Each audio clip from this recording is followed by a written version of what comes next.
Sorrir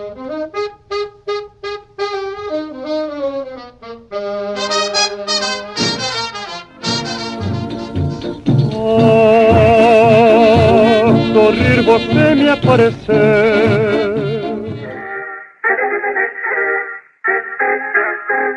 Amigo ouvinte, aqui fala o repórter S, o testemunho ocular da história. Senhoras e senhores, sejam todos muito bem-vindos ao ano de 1940. Senhoras e senhores, sintonizem seus corações para uma viagem no tempo. O ano é 1940 e o Brasil dança ao som de sambas e marchinhas enquanto o mundo se ajusta aos desafios de uma nova década. Nas rádios, as vozes de ouro embalam os lares e o cinema em preto e branco faz sonhar. Época em que o progresso segue a passos firmes e o café ainda é o rei das exportações. Enquanto o presidente Getúlio Vargas falava aos brasileiros em seu programa A Hora do Brasil, famílias se reuniam ao redor do rádio para ouvir as últimas notícias e se encantar com as radionovelas que faziam rir e chorar. Era tempo de superação, de criatividade e de muita pindamonhangaba. Afivelem os cintos no bonde, pois o espetáculo já vai começar.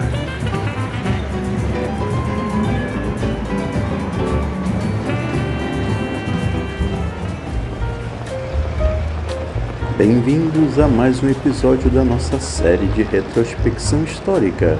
Hoje vamos embarcar numa incrível jornada para descobrir como era a vida dos brasileiros no ano de 1940, período marcado por grandes transformações socioeconômicas e políticas que moldaram o Brasil que conhecemos hoje. No âmbito político, o Brasil estava sob o governo de Getúlio Vargas, que governava o país com pulso firme desde 1930. Vargas implementou diversas medidas para desenvolver o Brasil e promover melhorias sociais, como a criação das leis trabalhistas e da industrialização acelerada. A industrialização trouxe consigo uma nova realidade para muitos brasileiros. As fábricas começaram a surgir por todo o país, proporcionando novas oportunidades de emprego e crescimento econômico. Assim, o Brasil se transformava, passando de um país agrário para uma nação industrializada. No entanto, vale ressaltar que a maioria esmagadora da população brasileira ainda vivia no meio rural. Muitos trabalhavam nas lavouras, nas plantações de café ou na pecuária, mantendo uma vida simples e ligada à terra.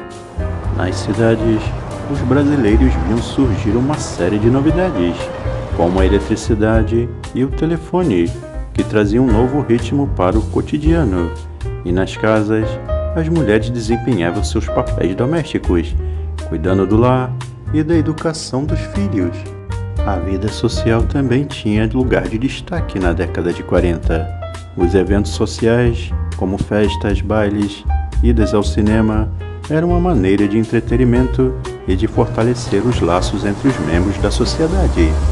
E para quem tinha o privilégio de possuir um carro, as ruas ganhavam uma nova movimentação, mudando a forma como as pessoas se deslocavam e se relacionavam com a cidade.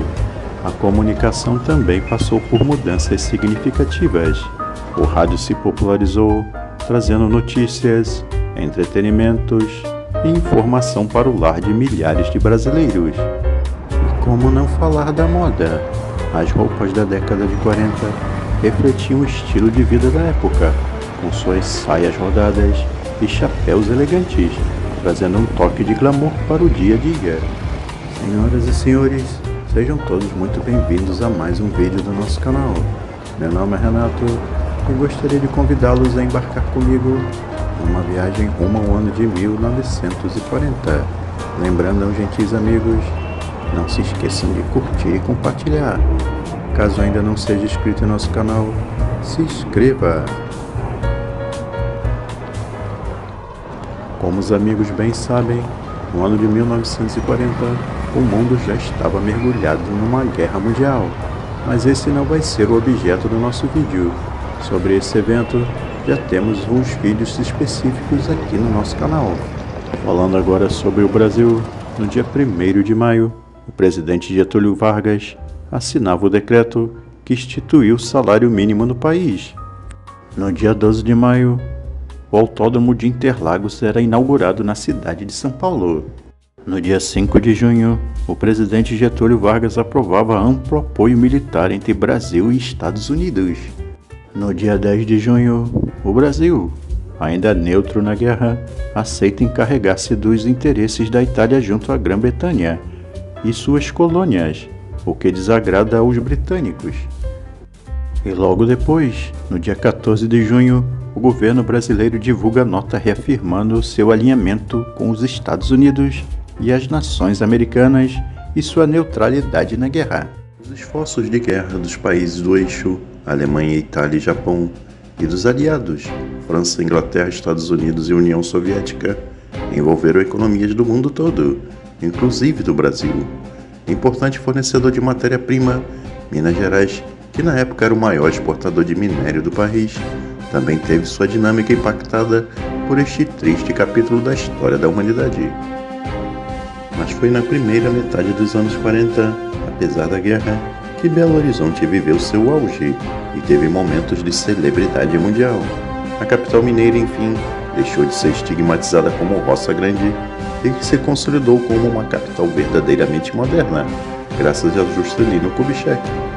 A parceria entre Estados Unidos e Brasil foi feita pelo então ministro das Relações Exteriores, Oswaldo Aranha, que resultou em um acordo comercial ainda maior de investimentos entre os dois países. O Brasil supriu os Estados Unidos com recursos minerais e bens intermediários e até finais nos esforços de guerra. Em troca, o capital norte-americano foi fundamental para a criação de novas empresas estatais e desenvolvimento da siderurgia brasileira. Vamos agora falar das rádios. Em 1936, a Rádio Nacional era inaugurada, com o prefixo PRE-8. Pertencia a uma das empresas de Percival Facquat. Em 1940, a emissora era encampada pelo governo Vargas, que daria início ao período de ouro da emissora.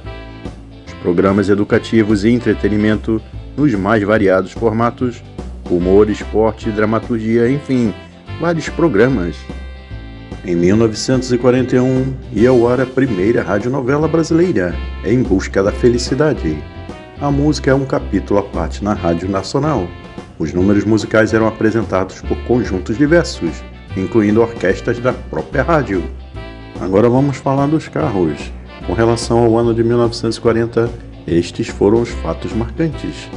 André Citroën falecia, mas o legado de sua companhia continuava, bem como sua característica criativa e inovadora dos modelos DS e XM que não nos deixam mentir. Walter P. Chrysler falecia deixando um grande legado e uma grande marca, hoje pertencente ao grupo Fiat. O último Audi pré-guerra era fabricado. Após isso, a empresa se dedicava a fazer veículos militares. O nome Audi deixou de ser visto e o conglomerado Auto Union, após a divisão da Alemanha, ficou do lado oriental, sob o comando da União Soviética. Não só a Audi, mas como a Porsche e a Wanderer deixaram o mercado. Enzo Ferrari se desligava da Alfa Romeo, mas acaba por questões contratuais, tendo que alterar o nome de sua equipe para Auto Avio Costruzione. No final dos anos 30, a frota nacional de veículos já havia aumentado consideravelmente. Utilitários, caminhões e ônibus eram largamente utilizados nas grandes cidades. Nas áreas rurais, os utilitários e caminhões já estavam sendo bastante empregados, sobretudo se compararmos às décadas anteriores. A industrialização promovida por Vargas daria um grande impulso no uso dos veículos no país, embora devemos considerar que todos ainda eram importados.